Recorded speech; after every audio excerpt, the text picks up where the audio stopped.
Mheshimiwa Rais, hawa wangwana, kuna wangwana hapa wa bodaboda.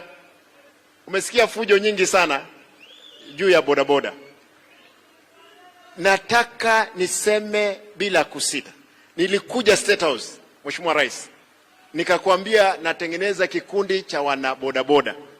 Ukaniuliza, Simba, unataka pesa ngapi? Nikupee milioni 1. Nikakwambia hapana, wewe ni rais, tafadhali ongezea mimi kitu. You gave me 2 million. Nikaongezea 3 million. Hawa wangwana wakusanya 2 million. Ziko kwa benki. Kwa sababu tulipoweka kwa bank, vita ilianza mara moja. Mgawanyiko mkubwa. Wewe uliniambia watu wa bodaboda ni watu wako.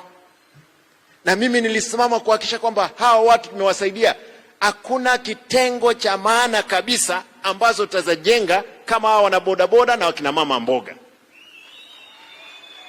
Naomba tafadhali vitengo vya usalama tuhakikishe kwamba tusigawanyishe wananchi wetu.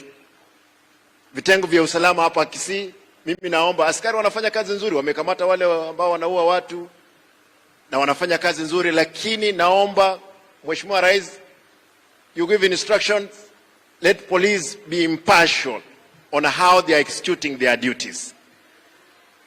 Mwisho nataka niseme hili, na hili ndio la mwisho.